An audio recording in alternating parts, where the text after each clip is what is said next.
She is already 32 years old, and she is still unmarried and so fat," thought Princess Augusta, looking disapprovingly at her youngest daughter. Meanwhile, Maria Adelaide, who had a great appetite, was devouring one delicious bun after another. Yes, this British princess was really fat and not too attractive, but she had a cheerful and open character. And despite her mother's misgivings, she was able to marry happily. And her eldest daughter later became Queen of England. Maria Adelaide was born in the family of Duke Adolphus, the seventh son of King George III of England and German Princess Augusta of Hesse-Kassel. The girl was born in 1833 in Hanover. By birthright, Mary Adelaide, as the granddaughter of the English king, received the title of Princess of Cambridge. The baby girl had an older brother and sister. The girl spent her infancy years in Germany, as her father was then ruling Hanover on behalf of the English kings. In 1837, when Queen Victoria ascended the English throne, Maria Adelaide's family was forced to leave Germany. The new king of Hanover was Alfred's older brother Duke Ernst. Under Salic law, the throne in Hanover could not be inherited by a woman, so with Victoria's accession, the throne in Germany passed to her eldest uncle. Duke Alfred returns to England with his family. They initially settle in Kensington Palace, then move to Kew Palace. The princess is educated at home, where court etiquette, music, and household management are emphasized. Mary Adelaide displays a bright and playful nature in her character. Unlike her mother, she does not inherit her beauty and has been characterized by fullness since childhood. In this regard, members of the royal family treat her as an unattractive girl. Subsequently, she is assigned the offensive nickname Fat Mary. The princess showed friendliness and cheerfulness, easily found a common language with different people, and freely communicated with ordinary citizens. Interesting fact: Queen Victoria was Mary Adelaide's cousin, as their fathers were brothers. As the princess grew older, her mother began actively looking for a groom for her, especially after her eldest daughter, Augusta, got married. But the matter with the groom somehow did not work out. Most of the noble applicants considered Mary Adelaide unattractive and too corpulent, so having met her personally, and did not dare to make her an offer. The matter was also complicated by the fact that the princess herself did not want to leave her homeland and go to live in a foreign country. And the dowry for the girl was given very modest. Therefore, in different years broke up possible engagement Maria Adelaide and the Prince of Sweden, and the Prince of Belgium, and the King of Italy. As the years passed, the number of potential suitors for Maria Adelaide dwindled. By the age of 32, she remained unmarried, which caused her mother deep concern. Eventually relatives began to dismiss the princess as a cheerful old maid. However, unexpectedly, a miracle happened. Maria Adelaide met Prince Franz of Teck, son of the Austrian Duke of Württemberg.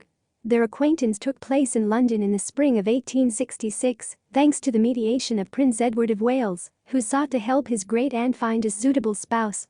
No one expected anything from this acquaintance, but suddenly the couple liked each other. They had a lot in common. They both liked to play music and paint. In addition, Franz was considered one of the most attractive men at the Austrian court. As a true military man, the prince decided not to put the matter in a long box, and a month after meeting made Maria Adelaide a proposal. Naturally, the princess fell madly in love with the tall and statuesque Franz and immediately agreed to marry him. But here is a problem: the prince was considered by the British aristocracy as not noble enough and owned a very modest income. The fact that his father was in a morganatic unequal marriage with a beautiful Hungarian aristocrat who had no royal blood, Countess Claudine de Kish-Ried. From this marriage Franz was born. A quiet officer with impeccable manners so won the heart of the princess that she begged her cousin to allow them to marry. Despite the difference in social status of the lovers, Queen Victoria, realizing that other suitable candidates for the hand of Mary Adelaide probably will not be found, favorably agreed to this union. Before the wedding, attractive Franz decided to dismiss from the Austrian army and moved to London. And in the summer of 1866, the happy couple married. The bride was 32 years old and the groom 29. The couple settled in Richmond Park. And after a short time, the princess became pregnant. Her royal family couldn't believe the news. And then everyone worried whether Mary Adelaide at 33 years old would be able to safely give birth to her firstborn because of her age and severe fullness. But everything went perfectly, and in the spring of 1867, the couple had a strong baby girl, Mary.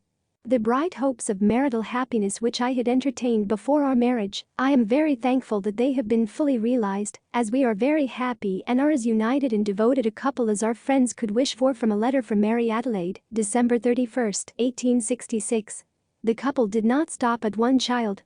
Maria Adelaide subsequently had 3 more healthy sons, reinforcing their strong and happy marriage.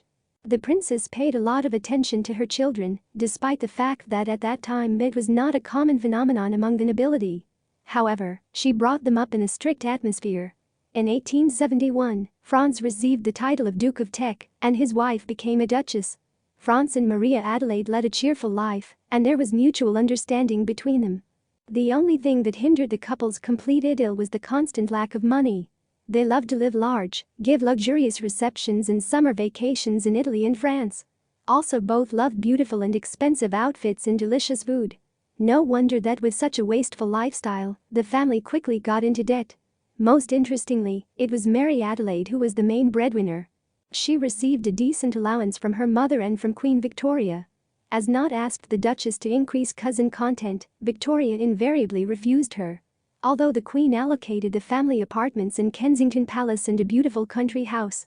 In 1883, the couple had to leave England because of huge debts. For several years they lived in Europe, moving from one relative to another. Eventually the couple returned to England.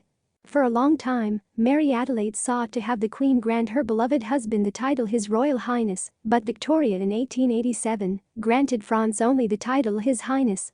While these subtleties may seem unimportant to us, titles were of great importance to the aristocracy of the time. Maria Adelaide devoted her time to charity with particular zeal. As Duchess of Teck, she initiated schools for children, hospitals, and orphanages for the needy. She supported many charitable organizations. With her always cheerful, sympathetic and easy-going nature, she gained popularity among the British, earning the nickname of the People's Princess. And in 1891, the family smiled at the real luck. Their daughter Mary was chosen by Queen Victoria to be the bride for her grandson and heir to the throne, Prince Albert. The Duchess and her husband were jubilant when the couple's engagement took place. But just 1.5 months after the engagement, the groom died suddenly of pneumonia. Since the sensible and calm Mary is very attractive to the Queen, she advised to pay attention to her younger brother Albert and the next heir to the throne, George. And soon the young couple got along well, and Mary of Teck became the bride of the next heir. After that, the financial situation of the family of the Dukes of Teck sharply improved. And in the summer of 1893 held a luxurious wedding of Mary and Prince George. For the parents of the bride it was a day of real triumph. Maria Adelaide had time to see the first children of her only daughter. Unfortunately, Maria Adelaide did not live to see the time when her daughter ascended to the throne, as in the fall of 1897, she died from the consequences of a botched operation. She was 63 years old. Despite her unconventional appearance and overweight, the Duchess lived quite a happy life. Not for nothing they say, do not be born beautiful and be born happy. The Duchess's husband outlived her by 3 years. Franz so experienced the loss of his beloved wife that in the following years secluded in his home and refused to attend public events. The Duke died in 1900 at the age of 62. 2 of the couple's 3 sons married and left offspring. And their daughter Mary became Queen Consort of England in 1910 and then grandmother of the famous Elizabeth II.